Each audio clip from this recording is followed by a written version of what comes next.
Wassalatu wassalamu ala ashrafil mursalin Nabiyyina wa maulana Muhammadin wa ala alihi wa sahbihi ajma'in. Wa ashhadu an la ilaha illallah wahdahu la syarikalah. Wa ashhadu anna Muhammadan abduhu wa rasuluh sallallahu alaihi wa ala alihi wa sahbihi wa sallama tasliman katsira. Thumma amma ba'd. Alhamdulillah, kembali kita melanjutkan pelajaran rutin kita dengan membaca buku tafsir salat. Dan insyaallah di kesempatan kali ini kita akan mengupas tentang keutamaan surat Al-Fatihah. Selanjutnya kita akan bahas tentang dialog dengan Allah Subhanahu wa taala. Surat Al-Fatihah memiliki banyak sekali keutamaan. Di antaranya Nabi SAW menyebutnya sebagai surat yang paling agung dalam Al-Quran, yaitu Al-Quranul Azim.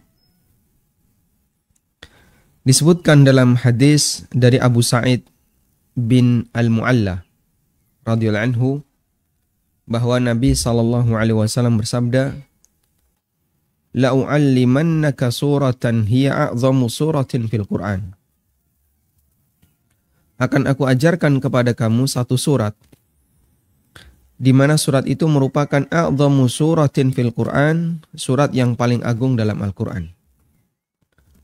Kemudian Nabi SAW bersabda, Alhamdulillahi Rabbil Alamin, hiya sab'ul mathani wal Qur'anul azim alladhi utituhu. Lalu kata Nabi SAW, Alhamdulillahi Rabbil Alamin adalah as-sab'ul mathani, 7 ayat yang diulang-ulang, dan itu merupakan Al-Quranul Azim alladzi utituhu, yang dimana Allah Subhanahu wa ta'ala berikan kepadaku. Dan itu merupakan Al-Quranul Azim yang diberikan kepadaku.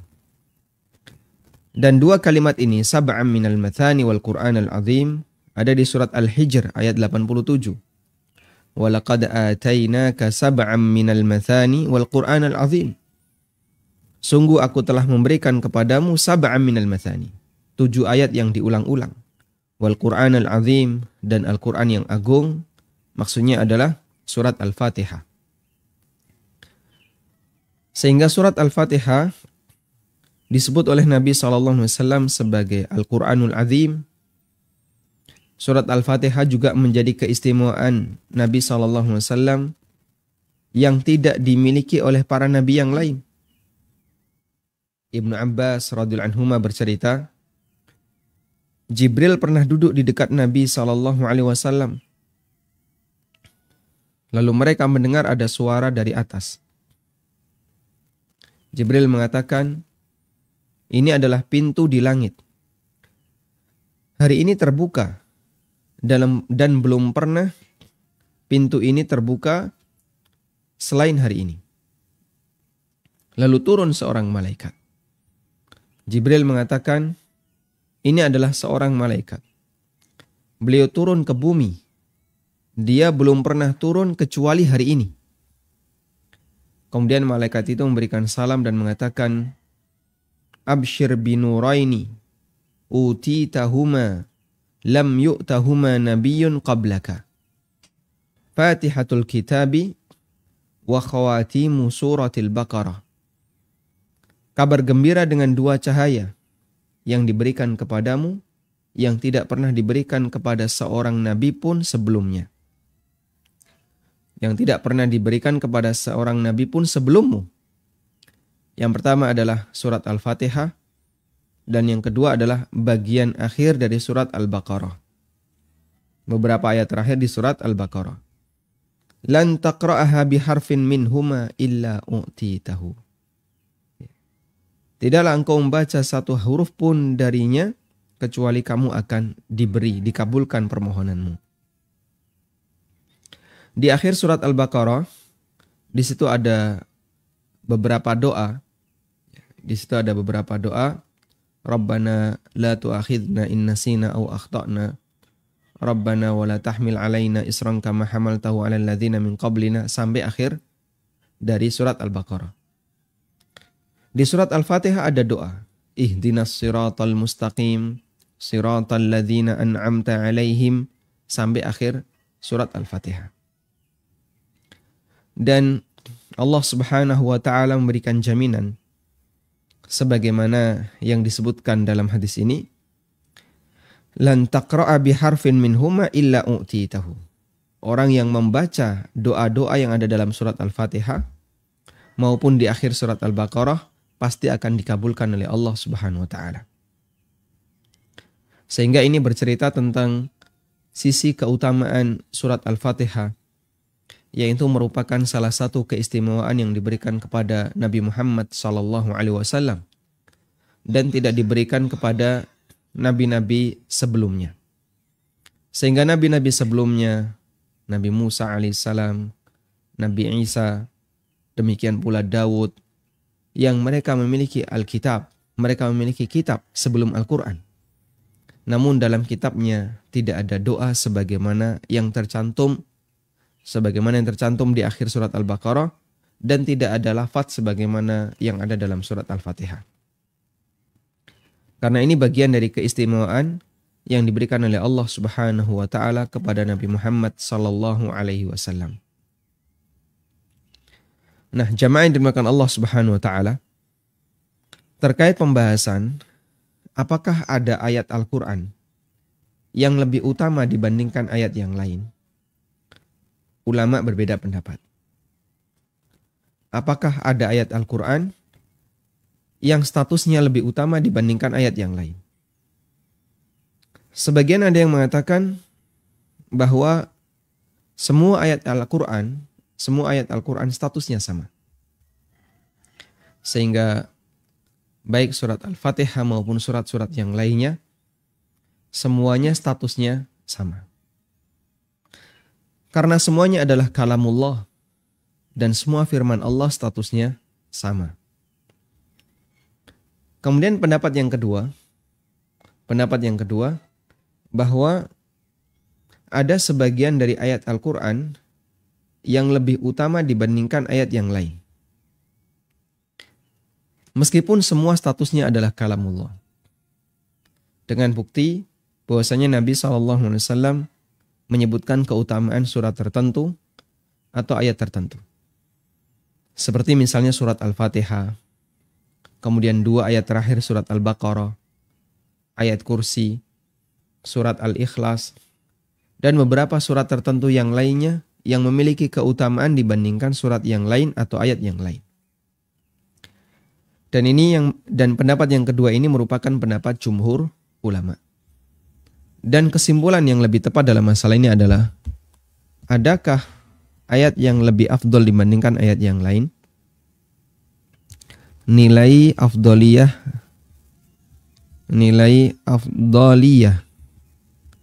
ayat Al-Quran.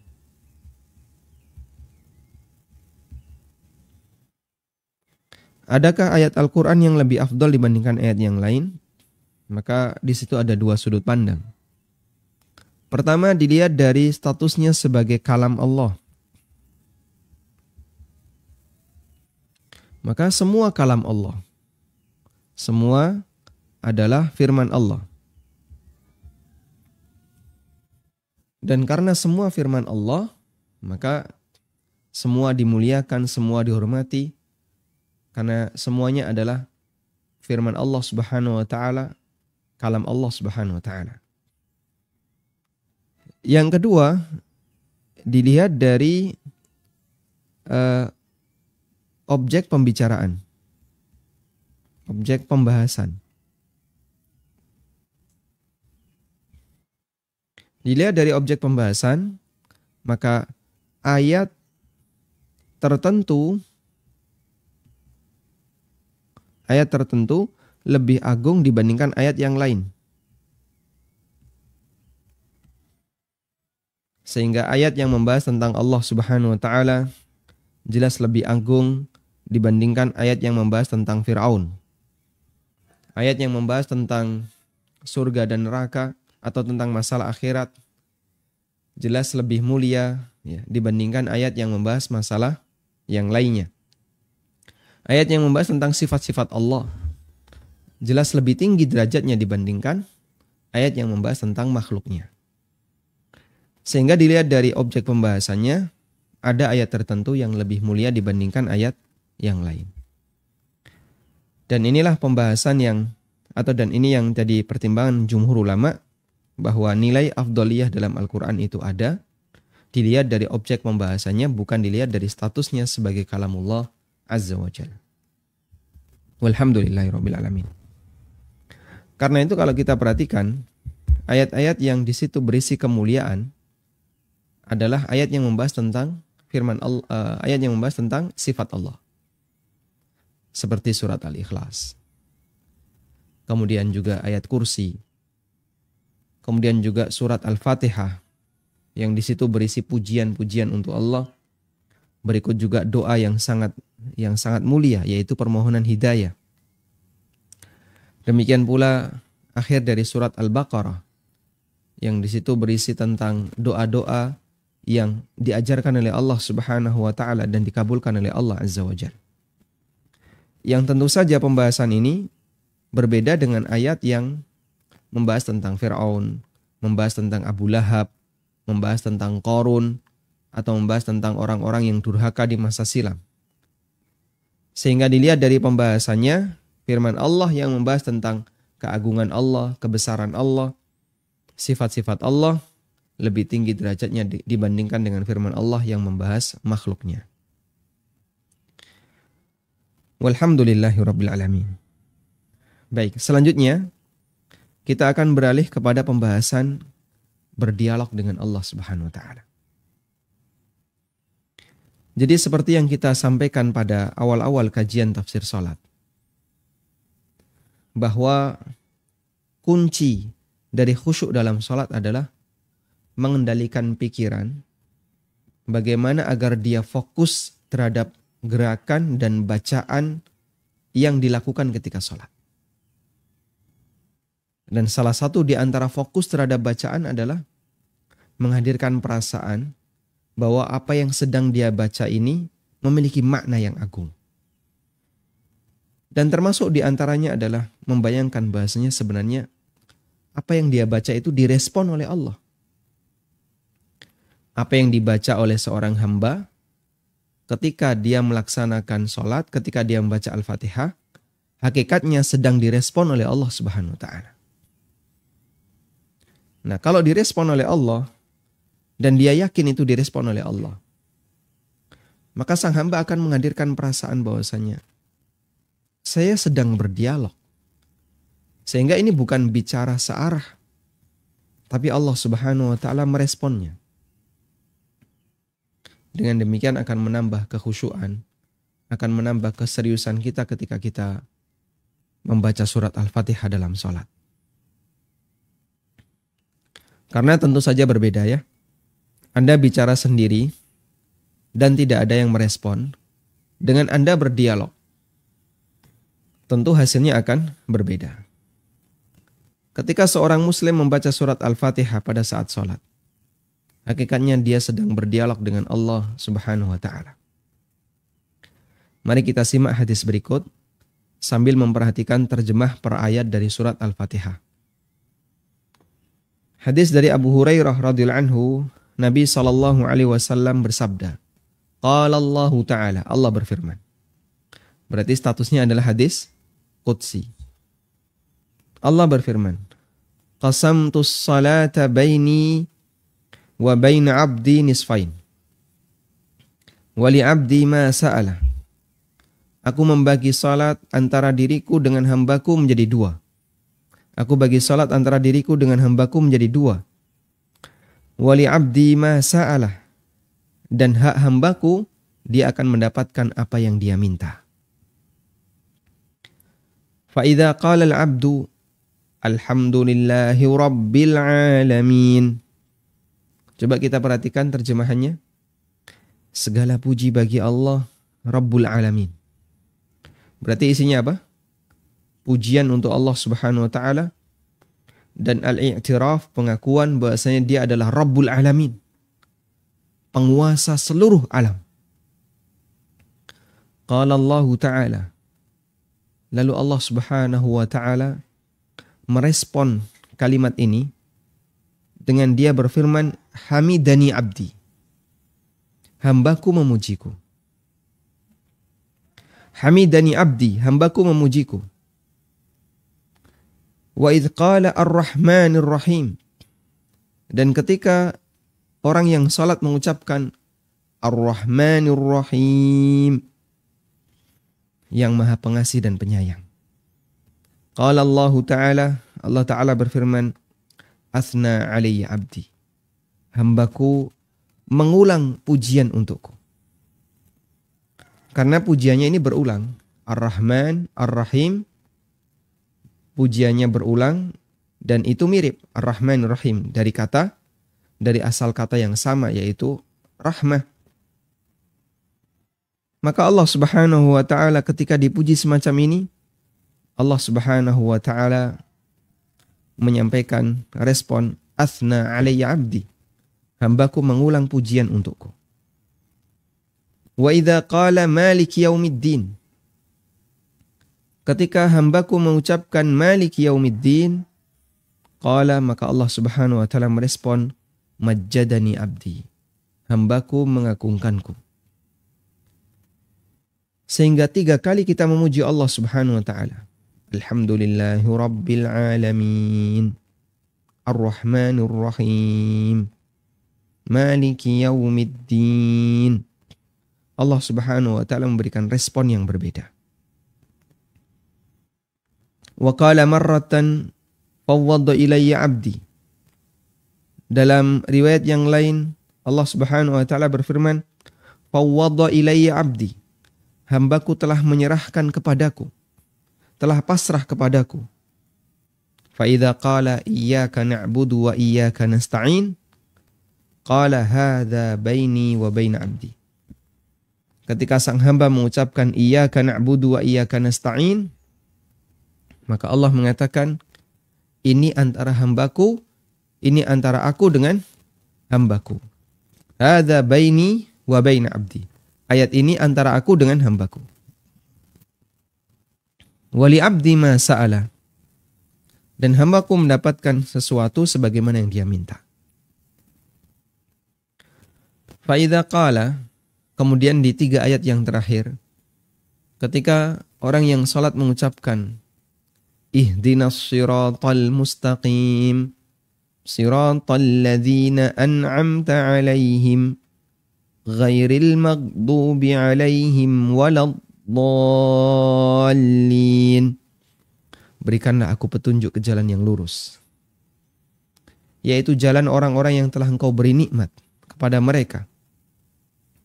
Bukan jalan orang yang kau murkai, bukan jalan orang yang dimurkai, dan bukan pula jalan orang yang sesat. Qala, Allah Subhanahu wa Ta'ala berfirman, hadza li abdi wa li abdi ma sa'ala. Ini untuk hambaku dan bagi hambaku apa yang dia minta. Masya Allah. Seperti itulah respon yang diberikan oleh Allah Subhanahu wa Ta'ala kepada hambanya pada saat sang hamba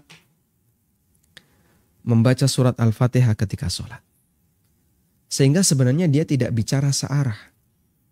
Tapi Allah Subhanahu wa Ta'ala meresponnya. Dan tentu saja kita tidak mendengar suara Allah. Kita tidak melihat bagaimana Allah merespon. Tapi kita yakin Allah merespon. Berdasarkan hadis ini. Hadis riwayat Ahmad, Muslim, dan yang lainnya. Nah, ketika itu kita hadirkan dalam perasaan hati kita pada saat kita sholat, maka semangat untuk khusyuk, ya, kita akan lebih fokus dengan bacaan Al-Fatihah yang kita ucapkan dalam sholat sambil bersedekap. Kita meyakini kita sedang menghadap Allah Subhanahu wa Ta'ala. Akan muncul perenungan yang maksimal ketika kita beribadah kepadanya. Sekarang coba kita lihat keterangan hadis. Hadis ini menunjukkan bahwa Al-Fatihah adalah rukun sholat. Karena Allah menyebut Al-Fatihah dengan kata sholat. Dalam hadis, Allah Ta'ala mengatakan, qasamtus salata baini wa baina abdi. Aku membagi as-salah, maksudnya adalah Al-Fatihah yang dibaca ketika sholat. Sehingga dari sini bisa disimpulkan bahwa Al-Fatihah adalah rukun salat karena Allah Ta'ala menyebut Al-Fatihah dengan sebutan as-salah.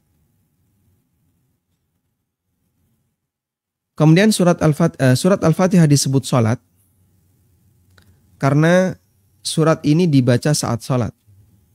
Dan seorang hamba yang membaca surat ini ketika salat, dia hakikatnya sedang melakukan dialog dengan Rabb-Nya, Rabbul Izzah, Azza wa Jal.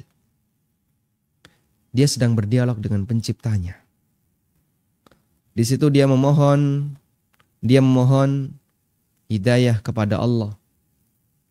Setelah sebelumnya dia banyak memuji Allah Subhanahu wa taala. Kemudian Allah membagi bacaan surat Al-Fatihah dalam salat menjadi dua. Setengah untuk Allah dan setengah untuk hamba. Setengah untuk Allah di bagian awal bentuknya adalah pujian untuk Allah. Mulai dari ayat Alhamdulillahi Rabbil Alamin sampai Maliki Yaumiddin. Sementara setengah untuk hamba adalah doa yang isinya permohonan hidayah agar kita dijadikan seperti orang yang telah mendapatkan nikmat, yaitu para nabi, kemudian para siddiqun, dan para syuhada. Tafsir dari alladzina an'amta alaihim, orang-orang yang telah engkau beri nikmat, itu sejalan dengan firman Allah Subhanahu wa taala di surat An-Nisa ayat 69. Anda bisa catat bahwa makna an'amta alaihim, siratal ladzina an'amta alaihim, siapakah an'amta alaihim? Mereka disebutkan oleh Allah di surat An-Nisa ayat 69.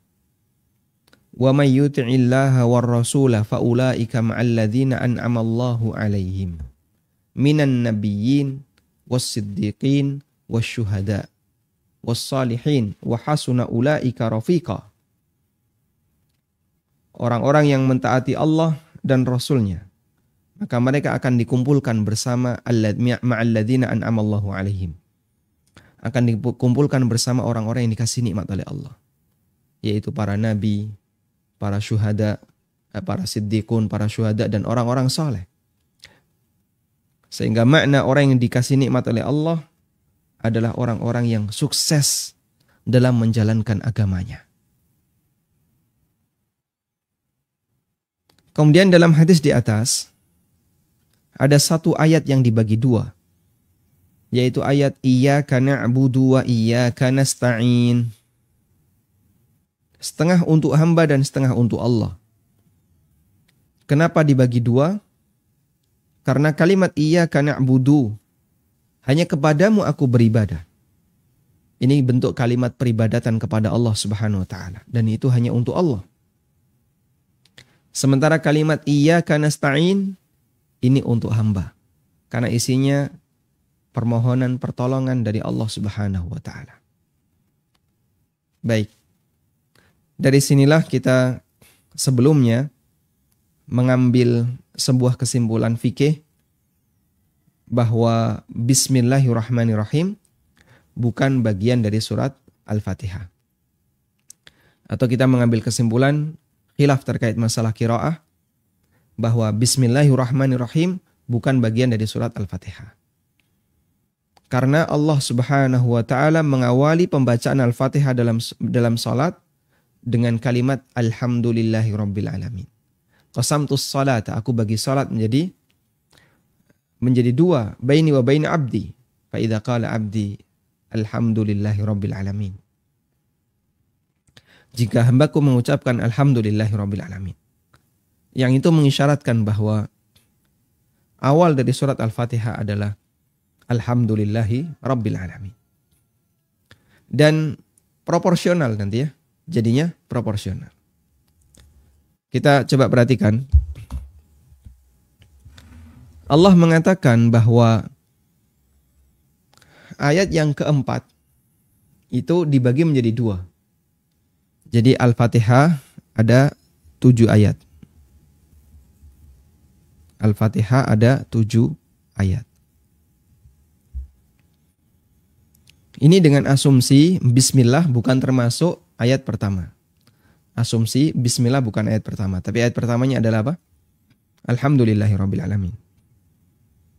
Ayat 1 berisi pujian dalam bentuk tahmid, alhamdulillahirabbil alamin. Ayat 2 juga sama, berisi pujian. Ayat yang ketiga sama, berisi pujian. Sehingga ayat 1, 2, 3, 3 ayat berturut-turut isinya pujian untuk Allah Subhanahu wa taala. Ayat yang keempat, iyyaka na'budu wa iyyaka nasta'in, ya, dibagi 2. Begini ya. Ayat yang keempat dibagi 2, atau saya taruh di sini. Ayat yang keempat dibagi 2. Ayat yang kelima, 6, 7. Semua berisi doa. Doa, doa, doa. Yang ini merupakan bagian hamba. Sedangkan pujian ini bagian Allah. Sehingga proporsional ya. 3 ayat yang pertama bagian Allah Subhanahu wa taala, isinya pujian untuk Allah. 3 ayat yang terakhir bagian hamba karena bentuknya doa. 1 ayat di tengah dibagi menjadi 2, yaitu lafaz iyyaka na'budu wa iyyaka nasta'in. Iyyaka na'budu wa iyyaka nasta'in. Sehingga kita bisa perhatikan, jika kita mengambil pendapat bahwa surat Al-Fatihah 7 ayat dan ayat pertama adalah alhamdulillahirabbil alamin bukan basmalah, akan terjadi keseimbangan seperti ini. Lain halnya kalau bismillahirrahmanirrahim, adalah ayat pertama dari surat Al-Fatihah. Ya. Sehingga kita buat skema yang sama. Basmalah ayat pertama. Jadinya ayat 1 basmalah. Begini. Ayat 2 pujian hamdalah. Lalu ayat 3. Ayat 3 apa? Ar-Rahmanir-Rahim, pujian lagi. Tapi bukan hamdalah. Ayat yang keempat, pujian lagi. Ya? Ayat yang kelima, baru di sini. Ihdinas siratal mustaqim, doa. Ihdinas siratal mustaqim. Ayat yang keenam, jadinya ayat yang kelima saya taruh di sini atau begini. Kita pakai sistematika seperti sebelumnya ya. Ayat yang keempat bunyinya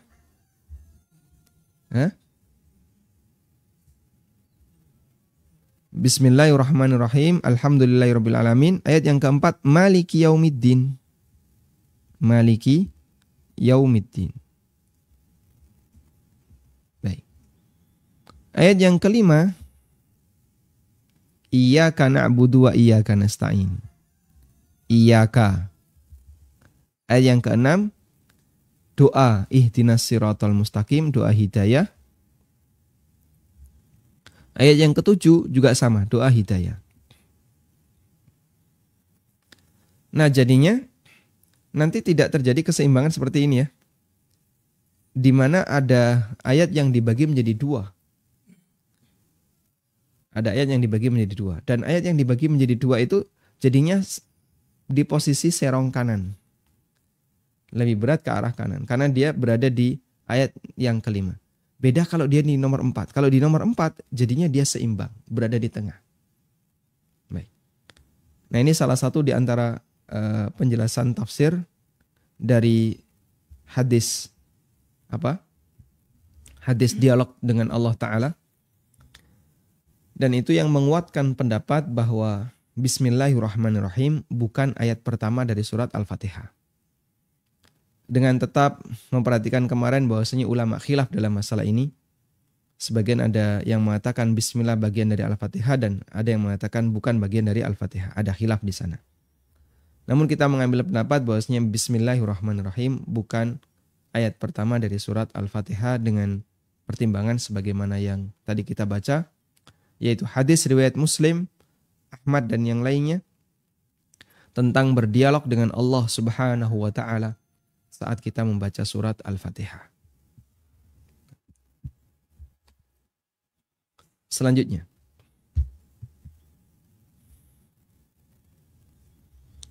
seperti itulah dialog antara hamba dengan Allah saat dia membaca surat Al-Fatihah.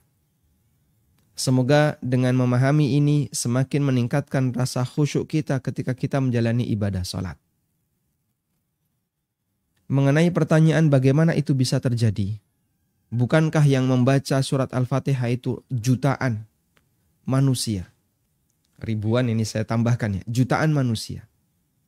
Dalam waktu yang sama. Berapa sih jumlah muslim di dunia? Berapa? Miliaran ya. Miliaran. Menurut sensus internasional ada yang mengatakan penduduk bumi saat ini 5M. Nggak tahu itu sudah dikurangi COVID jadi berapa. Kemudian dari 5M itu yang muslim 1M. Katanya ya. Wallahu a'lam. Dan kita bisa pastikan dalam waktu yang sama orang yang membaca surat Al-Fatihah itu jumlahnya sangat banyak. Ribuan bahkan jutaan. Lalu bagaimana cara Allah Subhanahu wa taala berdialog dengan para hambanya? Padahal waktu itu muter, setiap saat selalu ada apa? Setiap saat selalu ada orang yang membaca Al-Fatihah dalam sholat. Subuh tadi kita subuh di Jogja. Selesai subuh di Jogja, subuh di daerah Purwokerto. Baru mulai, geser waktunya. Purwokerto baru mulai, nanti ke barat dikit Cirebon dan seterusnya. Begitu sana selesai, ke barat lagi Bekasi dan seterusnya. Selesai nanti yang Indonesia bagian barat. Sampai akhirnya yang terakhir adalah di Aceh. Untuk yang Indonesia. Dan itu di waktu yang berbeda-beda. Terus seperti itu. Apa berarti Allah Subhanahu wa taala selalu merespon dialog ini berkali-kali? Atau bagaimana? Baik. Kita tidak bisa mengkiaskan kondisi hamba. Kita tidak bisa menganalogikan kondisi hamba dengan kondisi Rabb kita. Karena Allah Subhanahu wa taala Dat yang maha mulia, dat yang maha agung, maha sempurna sifat-sifatnya. Dan dia berfirman dengan firman yang benar, kita wajib meyakininya. Dan meskipun kita tidak tahu bagaimana hakikatnya, kita tetap mengimaninya. Tanpa harus membayangkan seperti apa hakikat yang terjadi. Karena kalau demikian, akan ada banyak hal di mana manusia tidak mampu untuk menjangkaunya. Dan ketika manusia tidak mampu untuk menjangkaunya, maka dia tidak boleh untuk memaksakan diri menjangkaunya. Wa ma ana minal mutakallifin. Nabi SAW mengajarkan, aku bukan orang yang membebani diri untuk melakukan sesuatu di luar kemampuanku. Sehingga kalau logika manusia, seperti pertanyaan di atas ya, pertanyaan ini bukan urusan kita. Innallaha ala kulli syai'in qadir. Allah Maha Kuasa untuk melakukan segala sesuatu sesuai yang Dia kehendaki. Dan tidak semua perbuatan Allah bisa dinalar oleh logika manusia. Kewajiban kita adalah meyakini bahwa itu terjadi secara hakiki. Sementara bagaimana prosesnya, wallahu a'lam. Kita kembalikan kepada ilmu Allah Subhanahu wa taala. Nah, kalau kita paham tentang prinsip seperti ini, mudah untuk memahami tauhid asma wa sifat. Allah turun ke langit dunia pada saat sepertiga malam yang terakhir. Pak, malam yang terakhir itu kan geser terus. Malam terakhir Jogja, nanti malam terakhir Purworejo, kemudian ke barat lagi Purwokerto, ke barat lagi ada, mana baratnya Purwokerto? Cilacap, nanti ke barat lagi ada Cirebon, terus seperti itu. Dan geser terus sepertiga malam terakhir itu. Lalu bagaimana? Berarti Allah Subhanahu wa taala muter terus. Subhanallah. Maha suci Allah dari apa yang diucapkan oleh manusia ini. Tidakkah dia sadar bahasanya Allah Subhanahu wa taala adalah Rabb-Nya? Wa innahu ala kulli syai'in qadir. Dan dia maha kuasa atas segala sesuatu. Sehingga ketika Nabi SAW menyampaikan sebuah informasi, sebuah berita Allah turun, maka kita yakini seperti itu yang diberitakan Nabi SAW. Dan kita tidak mentakwilnya dengan yang lain. Maka sebagaimana kita tidak bisa melogika bagian itu, kita juga tidak bisa melogika yang lain. Coba, dalam waktu sesaat, manusia berdoa bersama-sama dengan aneka permohonan yang berbeda-beda di satu tempat yang sama. Yang jumlahnya jutaan. Kapan itu? Ketika di Padang Arafah. Ketika sedang wukuf di Arafah. Wukuf di Arafah dengan jumlah manusia jutaan dari berbagai negara, berbagai bahasa, dengan permohonan yang berbeda-beda, mereka berdoa. Yang ini minta dilunasi utangnya, yang ini minta lunas utangnya, yang ini minta agar KPR-nya segera selesai, yang ini minta ini, minta ini. Dengan permohonan yang berbeda-beda. Lalu bagaimana cara Allah mengabulkan mereka semua? Padahal permohonannya berbeda-beda, kemudian bahasanya berbeda-beda, dan itu dilakukan di waktu yang sama. Mendengarkan banyak sekali doa di waktu yang sama.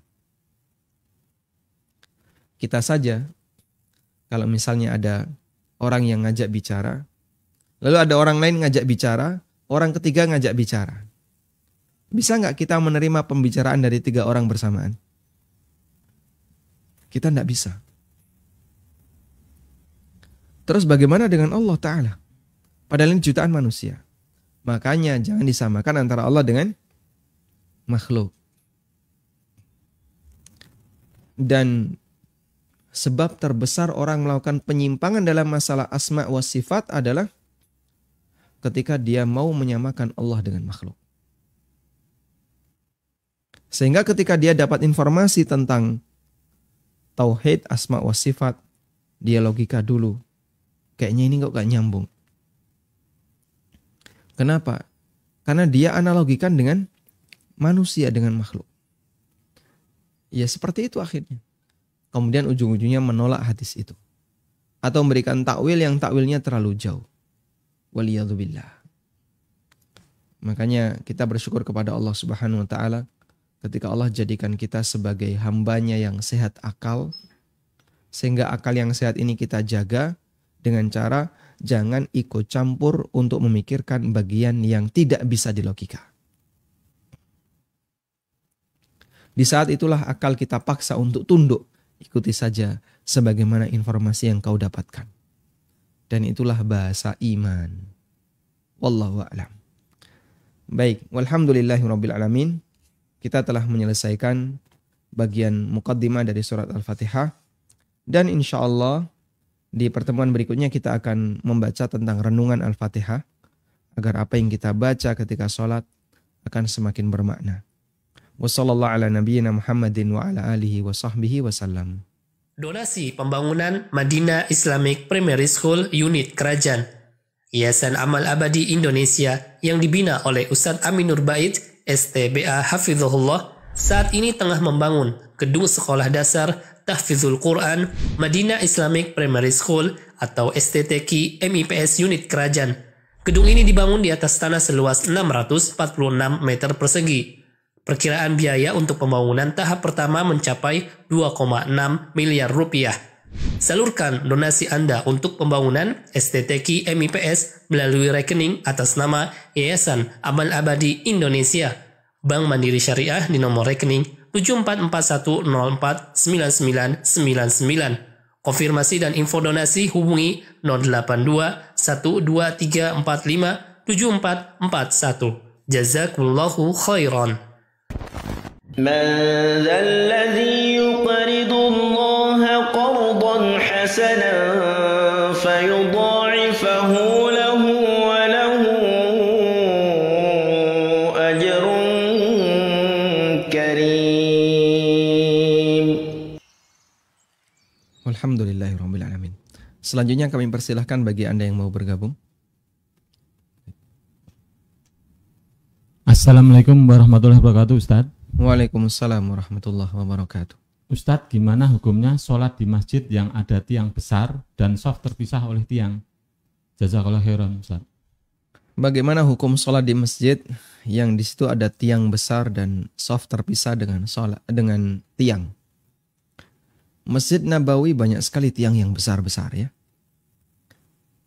Bahkan tangan manusia dewasa nggak sanggup untuk kemudian merangkul tiang itu, saking besarnya.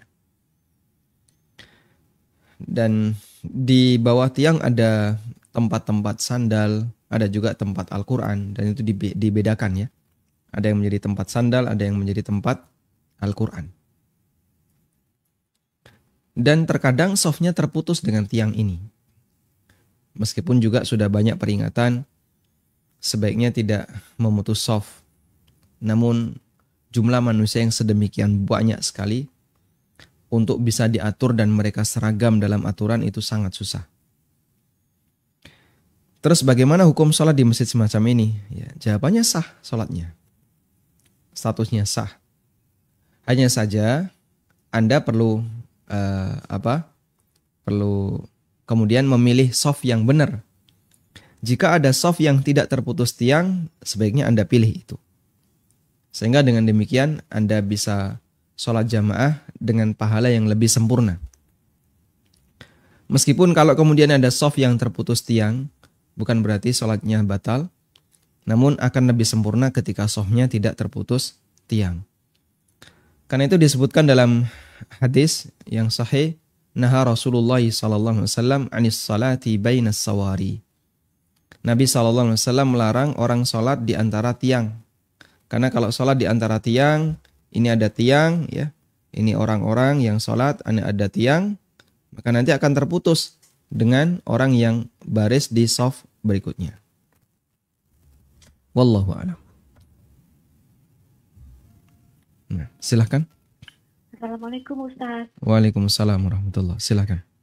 Ustaz, berdasarkan tadi apa yang dijelaskan Ustaz, jadi kalau sholat itu yang pertama kali kita kan baca takbiratul Allahu Akbar, terus doa istighfar, terus selanjutnya langsung alhamdulillah ya Ustaz. Baik. Terus selanjutnya dulu ada dua pertanyaan Ustaz. Yang kedua, kita kan kalau sholat tuh kan udah rapih nih Ustaz pakai mukena. Nah terus udah itu selesai sholat ternyata ada rambut kita yang kelihatan Ustaz. Nah, kita harus ulang sholat kita atau gimana, Ustaz? Terima kasih, Ustaz.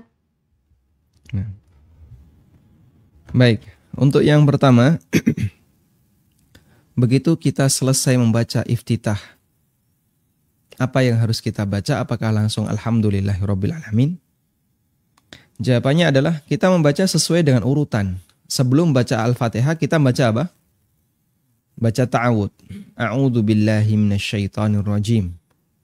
Dengan beberapa redaksi yang sudah pernah kita sampaikan, bisa a'udzu billahi minasyaitonir rajim atau a'udzu billahis samii'il alimi minasyaitonir rajim atau a'udzu billahi minasyaitonir rajim min hamzihi wa nafthihi wa nafthihi. Karena Nabi SAW membaca ta'awud sebelum beliau membaca Al-Fatihah. Lalu membaca Bismillahirrahmanirrahim dengan pelan untuk sholat jahriyah. Kalau makmum semuanya pelan. Kenapa membaca basmalah? Karena kita mengawali membaca surat dari awal. Kita membaca surat dari awal. Al-Fatihah kita baca dari ayat pertama. Alhamdulillahirabbil alamin. Dan para sahabat ijma' ketika kita membaca surat dari awal, maka kita dahului dengan membaca bismillah, ya, kecuali surat At-Taubah. Sehingga kita membaca bismillahirrahmanirrahim, lalu membaca Al-Fatihah, alhamdulillahirrabbilalamin, dan seterusnya. Selanjutnya, terkait terbuka aurat dalam sholat. Terbuka aurat dalam sholat, jika pelakunya tidak tahu dan baru tahu setelah usai sholat, maka sholatnya sah. Jika baru tahu setelah selesai sholat, maka sholatnya sah. Tapi kalau tahu di tengah sholat, maka dia harus segera membenahi dan tidak boleh dibiarkan. Sehingga saat ibu misalnya setelah pakai mukna, kemudian bergerak rukuk, bergerak sujud, kadang mukna itu kan sedikit ketarik. Lalu kelihatan, kayaknya ada rambut saya yang terbuka. Ya, maka segera dirapikan dalam posisi Anda sholat. Makanya diupayakan ketika menggunakan mukna, biasanya kan bagian muka itu ada apa? Ada karetnya ya. Ada karet. Dan mohon diperhatikan, dagu ya. Dagu mana dagu?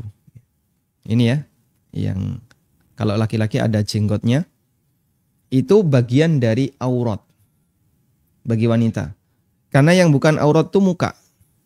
Dan muka itu bagian depan. Sedangkan bawah rahang ini aurat. Makanya kalau pakai mukna terus sampai di sini. Karetnya sampai di sini. Dagunya terbuka. Nah ini keliru. Sehingga Anda bisa perhatikan desain mukna masa silam. Ya mungkin kurang milenial muknanya. Itu kan ada tambahan kain di depan ya. Dan itu juga desain mukna yang dipakai oleh para jamaah haji dan umroh. Karena bagian dagu itu termasuk aurat. Makanya dilebihkan saja ya, sehingga muknanya menutupi bagian dagu. Agar tidak ada aurat yang terbuka. Dan sekali lagi ketika ada aurat terbuka di tengah sholat, segera diupayakan untuk ditutupi. Jangan dibiarkan terbuka karena itu satu pelanggaran. Wallahu a'lam. Baik. Silahkan. Halo, Assalamualaikum. Waalaikumsalam warahmatullahi. Sebelumnya mohon maaf Bapak, volume televisinya bisa dikecilkan atau di mute. Sudah, Ustaz. Silahkan. Mana Taufik, Ustaz, dari Bekasi, Ustaz. Silakan Pak Taufik. Apa hukumnya, Ustaz, sholat di masjid yang di halamannya, di kelilingnya, di halamannya itu banyak kuburan, Ustaz. Di keliling kuburan, Ustaz. Baik. Syukran, Ustaz. Jazakallahu khair. Waalaikumsalam warahmatullahi wabarakatuh. Apa hukumnya sholat di dalam masjid yang di halamannya dikelilingi dengan kuburan? Pertama, kalau dari sisi memilih ya, sehingga kita sebelum sholat ada banyak pilihan masjid. Ini masjid bersih dari kuburan. Ini masjid ada kuburannya. Maka lebih ditekankan untuk memilih masjid yang di situ tidak ada kuburannya. Baik. Yang kedua, jika ada kuburan yang berada di sekitar masjid, ya, apakah kemudian sholat di situ diperbolehkan? Ulama beda pendapat. Sebagian ada yang membolehkan dan sebagian ada yang melarang. Dengan catatan kuburannya tidak ada di dalam masjid. Tapi kalau kuburannya ada di dalam masjid, banyak ulama yang mengatakan sholatnya tidak boleh sholat di situ. Karena ada larangan dari Nabi SAW. Ala inni anhakum an dzalika, aku melarang kalian untuk melakukan itu, yaitu membangun masjid di atas kuburan. Nah, bentuk membangun masjid di atas kuburan adalah ada kuburan, lalu dibangun masjid. Kemudian kuburan itu ditaruh di tengah masjid atau di dalam masjid. Dan itu dilarang oleh Nabi SAW. Artinya itu dilarang untuk dijadikan sebagai tempat sholat. Kemudian yang ketiga terkait masalah apakah batal sholat di masjid yang di sekitarnya ada kuburan. Jawabannya tidak batal. Jawabannya tidak sampai batal. Karena di Masjid Nabawi Di dekat Masjid Nabawi ada makam Nabi SAW, Abu Bakar dan Umar. Saya tidak mengatakan di dalam, di dekat Masjid Nabawi. Di situ ada makam Nabi SAW, Abu Bakar dan Umar. Baik. Kesimpulannya, wallahu alam, kalau Anda bisa memilih masjid yang di situ nggak ada kuburannya, itu yang ditekankan. Yang kedua, jika tidak ada pilihan yang lain selain sholat di masjid yang sekelilingnya ada kuburan, kuburannya tidak di dalam, insya Allah dalam posisi ini sholat Anda tetap sah, tidak sampai batal. Tapi kalau ada kuburan di dalam masjid, Anda harus pindah. Tidak boleh sholat di situ. Wallahu alam, itu kesimpulan yang saya pahami. Baik, lalu bagaimana dengan makam Rasulullah SAW? Bukankah itu di dalam masjid? Yang benar itu di luar masjid. Makam Nabi SAW itu di luar masjid. Jadi posisi bangunan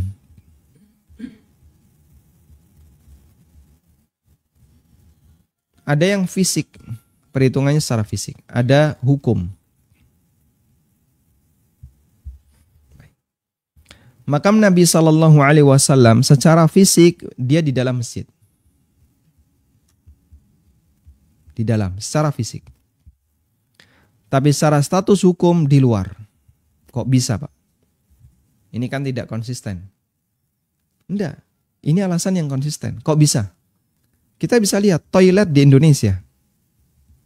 Toilet masjid di Indonesia. Di mana toiletnya? Di dalam masjid. Boleh nggak kencing dalam masjid? Sehingga kalau ada orang yang masuk toilet, kemudian dia buang air di situ, toilet di masjid, kemudian dia buang air di situ, apakah orang ini termasuk di antara Badui ya, yang dulu pernah kencing di Masjid Nabawi? Sehingga siapa yang kencing di situ seperti Badui yang nggak tahu adab. Tentu dia nggak mau disebut Badui. Wah, kamu ini kayak Badui. Kenapa? Kencing dalam masjid. Nah, ini toiletnya dalam masjid. Gimana lagi? Dan masjid seperti ini, Masya Allah di Indonesia, jarang sekali kita jumpai masjid tanpa toilet atau toiletnya jauh di luar. Rata-rata toilet masjid di mana? Nyambung dengan masjid. Sehingga kalau kita bicara toilet masjid yang dia nyambung dengan masjid, ya, maka saat orang buang air di toilet seperti ini, apakah dia dihukumi sebagaimana orang yang kencing di masjid? Dan itu perbuatan dosa, kencing di masjid. Jawabannya, karena dia status hukumnya, toilet itu status hukumnya di luar masjid. Meskipun fisiknya di dalam masjid. Alasan inilah yang dipakai oleh para ulama untuk menyimpulkan posisi makam Rasulullah SAW. Karena pada awalnya fisik makam Nabi SAW itu berada di rumah Aisyah radhiyallahu anha. Di sini rumah Aisyah. Kenapa kok berada di rumah Aisyah? Ini saya balik ya. Biasanya atas itu utara, ini atas selatan. Ya. Atas arah selatan. Kenapa Nabi SAW dimakamkan di rumah Aisyah? Karena beliau meninggal di rumah Aisyah radhiyallahu anha. Dan Nabi SAW mengatakan, Inna ma'syiral anbiya dufinu haitsu matu. Sesungguhnya para nabi, mereka dimakamkan di tempat di mana mereka meninggal. Sehingga ketika mereka meninggal di posisi X, maka beliau dimakamkan di posisi itu. Itulah pilihan Allah Subhanahu wa taala untuk dijadikan sebagai makam nabinya sallallahu alaihi wasallam. Nah, selanjutnya ketika itu dijadikan sebagai makam nabinya sallallahu alaihi wasallam, kenapa Allah pilih rumah Aisyah? Ya. Kenapa di dalam rumah, tidak di luar begitu? Aisyah pernah menyampaikan alasan itu. Bahwa Nabi sallallahu alaihi wasallam pernah melarang untuk menjadikan kuburan Nabi sebagai id, sebagai tempat untuk perayaan.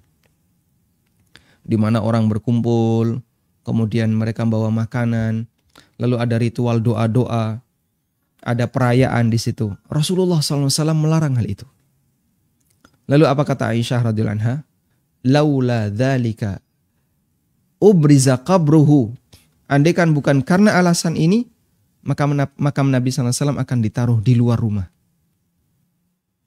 Tapi karena alasan ini, makam beliau ditaruh di dalam rumah. Tujuannya adalah agar tidak sembarang orang bisa menjadikan makam beliau sebagai tempat untuk ritual hari raya. Ada perayaan. Kalau di rumah Aisyah radhiyallahu anha, makam Nabi SAW akan terjaga. Sehingga kalau ada orang yang misalnya mau nyekar, mau sajen, mau apa lagi, ini rumah Aisyah. Berani masuk, dilarang sama pemiliknya. Akhirnya makam beliau lebih terjaga. Makam beliau lebih terjaga. Dan di masa Khulafaur Rasyidin makam itu dijaga. Sehingga kalau ada orang yang mau macam-macam dengan makam Nabi SAW, ya ini ada penjaganya. Di dalam ruangan. Tidak sembarang orang bisa. Tidak sembarang orang bisa masuk. Dan orang kalau mau bertindak yang menyimpang, dia bisa dilarang. Makanya itu dua alasan mengapa Nabi SAW dimakamkan di rumahnya Aisyah radhiyallahu anha. Wallahu a'lam. Nah. Baik, silakan. Assalamualaikum. Waalaikumsalam warahmatullahi. Izin tanya Ustadz tentang status barang. Jadi begini Ustadz, saya pesan barang itu di Tokopedia. Lalu minggu depannya saya dapat kiriman, saya buka ternyata tidak sesuai, terus ternyata yang ngirim Shopee. Nah, kemudian ya udah saya biarin aja lah, maksudnya udah nggak apa-apa. Tiba-tiba seharian itu, minggu lalu itu banyak barang dikirim ke saya dari Shopee dan asalnya dari Bandung. Dan saya tidak merasa mesan, tapi nama dan alamatnya semuanya lengkap sama seperti saya. Lalu saya tanya ke Tokopedia, ini benar nggak barangnya dari saya? Terus saya rinci pengirimnya namanya asalnya sama dari Bandung, tapi nama tokonya beda-beda, Ustadz. Terus saya tanya konfirmasi ke Tokopedia, barang yang dari Tokopedia apakah sudah dikirim? Dia bilang belum. Terus lalu saya tanya, ini barangnya kamu yang kirim? Iya, terima kasih, kayak gitu. Ini beneran? Iya, terima kasih, kayak gitu. Gitu sih Ustadz. Jadi yang saya tanyakan status barang saya seperti apa? Terima kasih. Masya Allah. Baik. Selama Ibu sudah yakin bahasanya itu tidak salah kirim ya, sehingga barang itu alamatnya dikirim ke tempat Ibu dan tidak ada alamat yang semisal dengan itu, artinya bukan salah kirim. Ibu yakin ini tidak salah kirim. Namanya, alamatnya udah benar, sesuai dengan posisi Ibu. Lalu Ibu sudah konfirmasi kepada pemiliknya, yaitu penjual, dan mereka sudah merelakan, alhamdulillah, yaitu ibarat seperti hadiah. Statusnya adalah hadiah, dan di posisi ini Ibu berhak untuk memiliki. Jika pengirimnya sadar mengirim itu ke Ibu, dan mereka tidak minta bayaran apapun, ya Ibu pahami itu sebagai hadiah. Wallahu a'lam. Assalamualaikum Ustaz. Waalaikumsalam warahmatullahi. Apakah Allah Subhanahu wa taala tetap merespon bacaan Al-Fatihah hamba yang membacanya dengan tidak khusyuk? Apakah Allah akan merespon bacaan Fatihah hamba ketika dia tidak khusyuk? Wallahu a'lam, saya tidak tahu. Cuman kita sampaikan hadis ini sebagaimana teks yang ada, dan terdapat sebuah hadis di mana Nabi SAW mengatakan, Innallaha la yastajibu du'a min qalbin lahin. Allah tidak merespon doa dari hati yang lalai. Karena kadang ada orang yang berdoa tapi ya cuman sebatas di lisan saja, nggak sampai masuk ke dalam batinnya, sehingga tidak ada nyangkut dalam hatinya. Kalau seperti ini yang terjadi, ya hadza qalbun lahin, dan doa seperti ini bagaimana mungkin akan dikabulkan oleh Allah Subhanahu wa taala. Sering kita jumpai seperti itu ya. Dalam perkumpulan misalnya banyak orang. Lalu Pak Imam berdoa. Allahumma, Allahumma, Allahumma. Jamaah amin, amin, amin, amin, amin, amin. Ya, ketika jamaah ditanya, tadi minta apa? Wallahu alam, pokoknya yang penting turun amin. Lah kamu berdoa yang diminta apa nggak ngerti.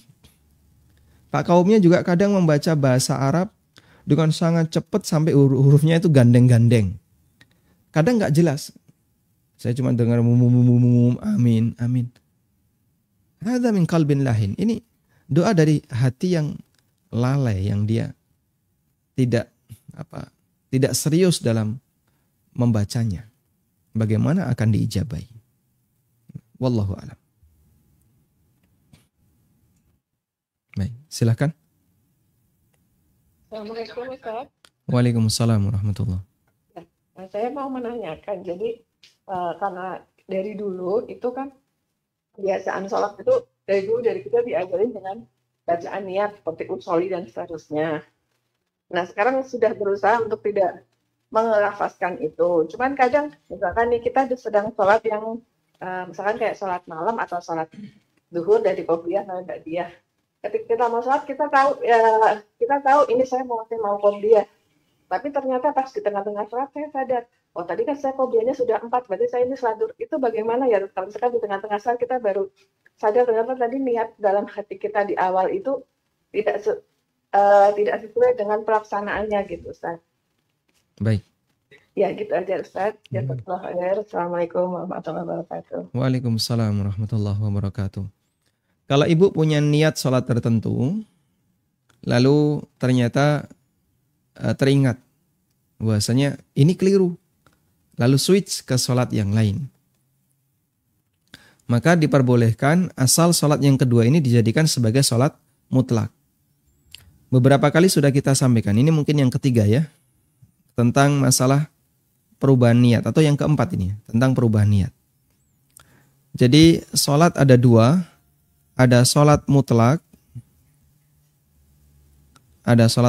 dan ada sholat muayyan. Apa itu sholat mutlak? Sholat mutlak adalah sholat tanpa nama. Sehingga ada orang sholat di waktu yang tidak terlarang.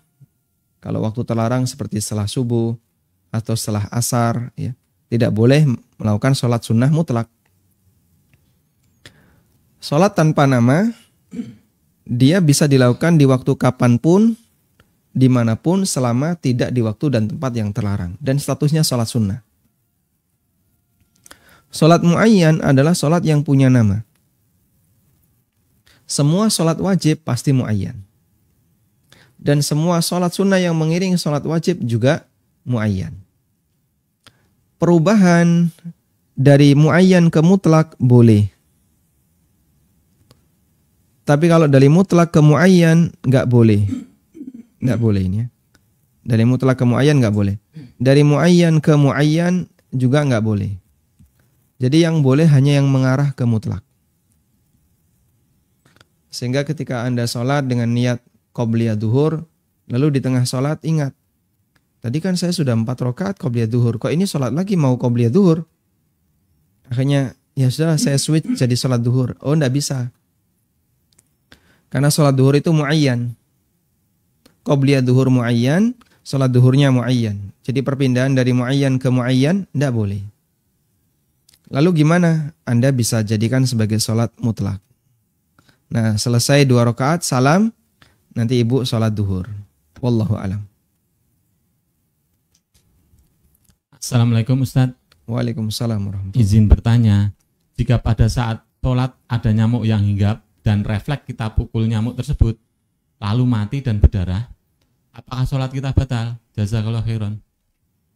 Wa jazakumullahu khairan. Ada 3 gerakan yang statusnya menjadi pembatal sholat ya. Ada 3 syarat di mana gerakan itu membatalkan sholat. Pertama, terlalu sering. Yang kedua, berturut-turut. Sering itu berarti intensitasnya banyak. Berturut-turut itu berarti berkelanjutan, tidak putus-putus. Habis ini. Yang ketiga, nggak ada kebutuhan. Ketika 3 ini terjadi, maka status gerakan itu bisa membatalkan sholat. ada orang misalnya garuk kanan, garuk kiri, garuk depan, garuk bawah, garuk terus. Garuk terus. Berturut-turut dan itu di luar kebutuhan. Maka salatnya batal. Ada sebagian yang memberikan batasan seperti ini. Jika ada orang melakukan gerakan saking seringnya sampai dia ketika dilihat oleh orang yang tidak sholat seolah-olah dia tidak sedang sholat, maka gerakan itu membatalkan sholatnya. Jadi batasannya adalah keseringan gerakan itu menyebabkan orang ketika melihat dia seolah-olah dia itu tidak sedang melaksanakan sholat. Maka orang ini gerakannya membatalkan sholatnya. Nah, sekarang kita akan gunakan teori ini untuk melihat orang yang nyeblek nyamuk ketika sholat. Ini apakah membatalkan? Wallahu ta'ala alam, karena gerakan bunuh nyamuk itu cuma sekali pukul. Kita kalau bunuh nyamuk kan sekali pukul ya, kalau kena mati atau dipukul berkali-kali. Sekali pukul mati. Maka insya Allah ini cuma gerakan yang tidak banyak, intensitasnya hanya sekali pukul, sehingga tidak sampai membatalkan sholat. Nah, yang jadi pertanyaan, apakah darahnya najis? Yang benar, darah yang keluar dari nyamuk itu darah manusia. Dan darah manusia yang sedikit, ulama menyatakan ma'fu. Kalau banyak, ulama khilaf. Sehingga kalau kita punya luka, lalu keluar darah cukup banyak, apakah sholat kita sah ataukah tidak? Dan pendapat yang benar sah. Dengan dalil sahabat Bishr bin Ma'bad yang beliau dipanah berkali-kali ya. Beliau dipanah berkali-kali dan beliau tidak membatalkan sholatnya. Ada di buku ya.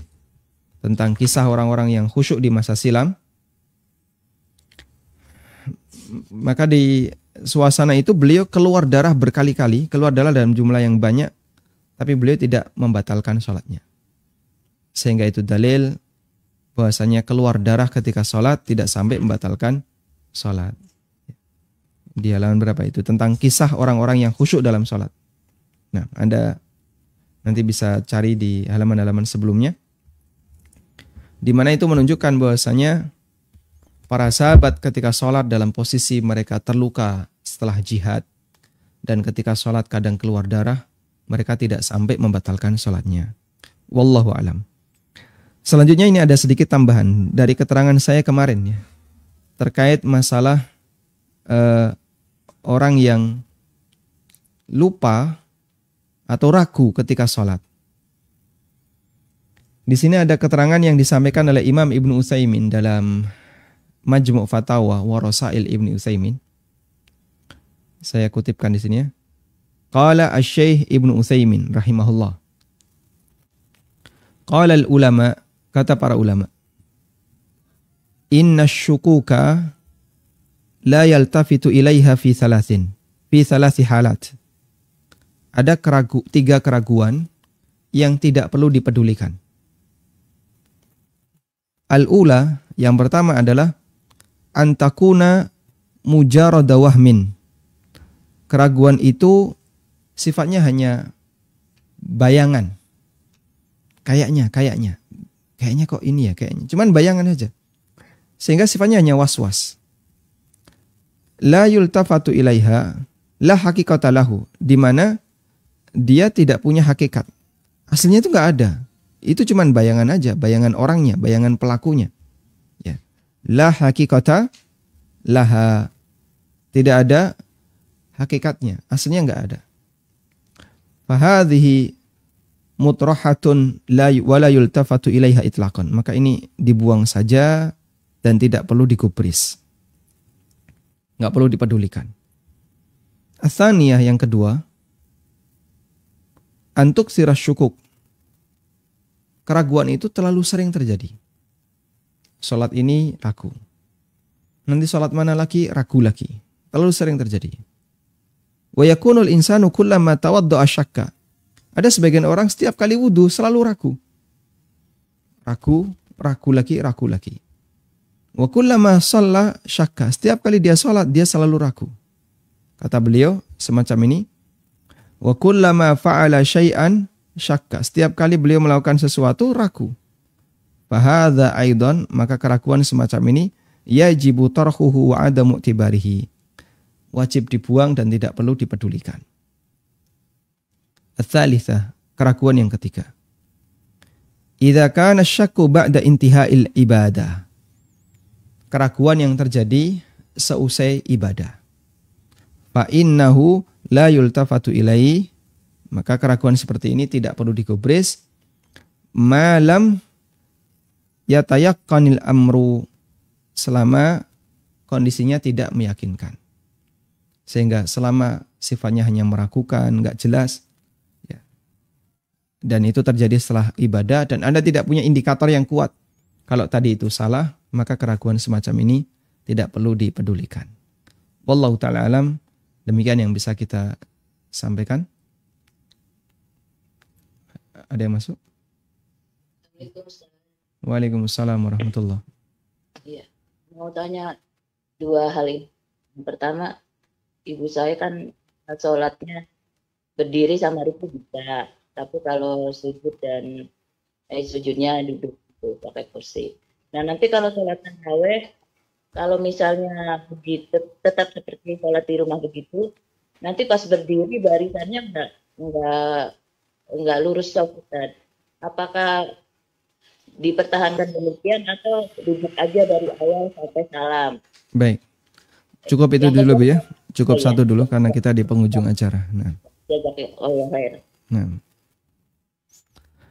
Tentang orang yang sholat dengan menggunakan kursi ketika ikut jamaah, itu yang jadi acuan yang mana? Jawabannya adalah kita bicara dari sisi afdoliyah. Artinya mau pilihan pertama maupun yang kedua, insya Allah kedua-duanya sah. Cuman mana yang lebih afdol? Yang lebih afdol adalah ketika posisi kepala itu lurus dengan soft. Sehingga ketika orang sholat itu sambil duduk, posisi kepala lurus dengan soft. Kanan kirinya lurus dengan beliau. Kepalanya, meskipun kakinya di depan. Meskipun kakinya di depan. Sehingga di posisi ini, pada saat beliau rukuk dan sujud, ya, beliau sambil posisi duduk, dan insya Allah ini yang lebih tepat, lebih afdol. Karena yang dihitung adalah kepalanya, bukan kakinya. Wallahu a'lam. Dan insya Allah akan kita bahas khusus tentang masalah ini ya. Salatu ahlil a'dzar, salat orang yang punya udzur, termasuk posisi yang benar ketika salatnya itu berdiri bisa, tapi rukuk dan sujudnya nggak bisa. Sehingga saat rukuk dan sujud dia duduk. Itu yang lebih tepat, agak maju ataukah lurus. Insya Allah akan kita bahas di pertemuan berikutnya. Demikian, semoga bermanfaat. Wassallallahu ala nabiyyina Muhammadin wa ala alihi wa sahbihi wa sallam. Wa akhiru da'wana anil hamdulillahi rabbil alamin. Wassalamualaikum warahmatullahi wabarakatuh.